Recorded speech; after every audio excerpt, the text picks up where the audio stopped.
Okay, so I'm not a historian, I'm not one of those wise guys that work at history. So I kind of don't know what the fuck I'm talking about.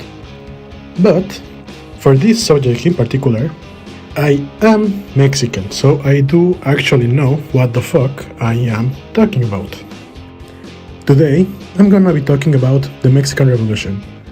It's one of the most important events in our history. It's one that helped pave the way to our current democracy, one that advanced workers' and indigenous rights, and an event that to this day still causes some controversy. So let's get started. First, a little bit of context. It's 1910 and Mexico is being ruled by a man named Porfirio Diaz. By all intents and purposes, he is a dictator. By this point, he had been ruling over Mexico for 30 years and, look, he did develop the country's economy and infrastructure and, built pretty buildings like the Palacio de Bellas Artes. But he was very much an authoritarian leader. Under his rule, there was no political freedom. There were rigged elections and media censorship, and like any other good authoritarian regime, there was rampant corruption. And one of the most important factors that ended up leading to the revolution had to do with farmland. The government confiscated all the farmland and gave it to oligarch landowners who then exploited the native farmer and indigenous populations for basically slave labor. And it wasn't just a small chunk of people who had to live under these conditions. No, it was 80% of the country.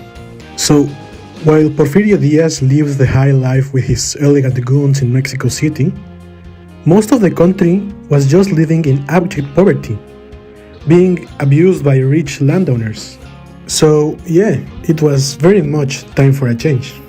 So, a man named Francisco Madero, who opposed the Porfirio Diaz regime, tried to make a bid himself for presidency and was swiftly arrested for it. He then escaped jail and devised the Plan of San Luis, which called to take arms against the regime. After this, many revolutionary movements started to sprout across the rural regions of Mexico. Among these, there are two rural revolutionary leaders who became particularly famous: Emiliano Zapata, who led an army in the south, and Pancho Villa, who led an army in the north. Their goal was the redistribution of farmland and social recognition for farmers, workers, and indigenous populations. One of Emiliano Zapata's most famous quotes is, "Land belongs to those who plow," which, I do agree with that actually. Anyway, revolts started to break out across the country, and in response, Porfirio Diaz just ran away to France. Yeah, he stepped down from his position as president and exiled himself in France. He died in France actually. You can visit his grave in Paris in the Montparnasse cemetery. You can visit his grave if you want. Probably shouldn't do that actually. Don't do that.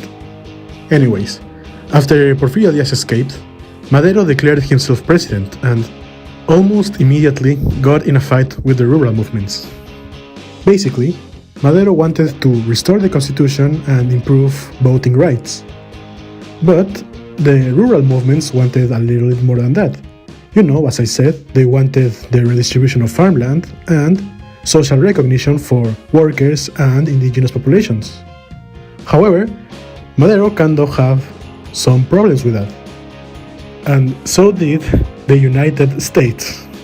As always, the United States can't keep their nose in their fucking business, and they weren't too keen on the idea of having a farmer state down south.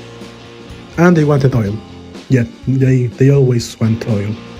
So, while Madero and the rural movements were fighting each other, another player entered the stage: Victoriano Huerta.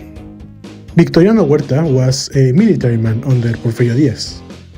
And after staging a coup against Madero and assassinating him, he became the new dictator of Mexico.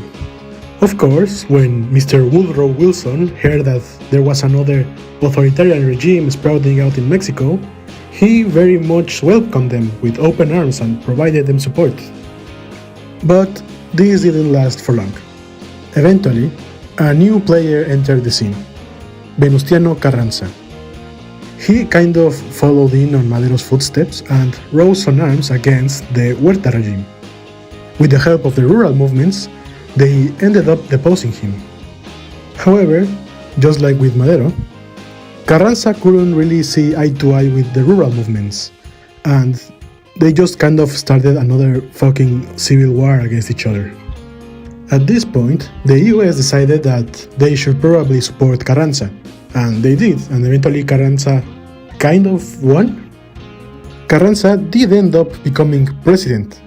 He restored the constitution and, to his credit, he kind of did improve workers' rights, he advanced universal suffrage and state and church separation. But the armed conflicts didn't stop. They actually lasted for a long while after that. Eventually, Carranza was assassinated, and so were Emiliano Zapata and Pancho Villa actually.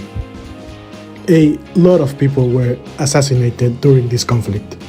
This revolution really is known for being a tale of intrigue and betrayal, honestly.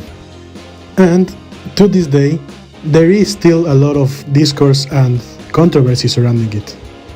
Like, there are a lot of people who admire Porfirio Diaz. I mean, there will always be freaks who fucking love authoritarianism and will try to defend these dictators tooth and nail. On the other hand, Emiliano Zapata has become an icon for some communist movements, even though he kind of actually wasn't a communist. There are even some anarchist paramilitary groups who bear his name. These two characters are very much still relevant today, and depending on who you ask about them, you will get vastly different answers. Honestly, there is just too much to talk about just these two characters, so I will talk separately about them another day. I also didn't get to talk about one of my personal icons, Ricardo Flores Magón. He was an anarchist thinker and one of the ideological architects of the revolution, but yeah, I'll talk about him another day. Anyways, yeah, now you know a little bit more about the Mexican Revolution.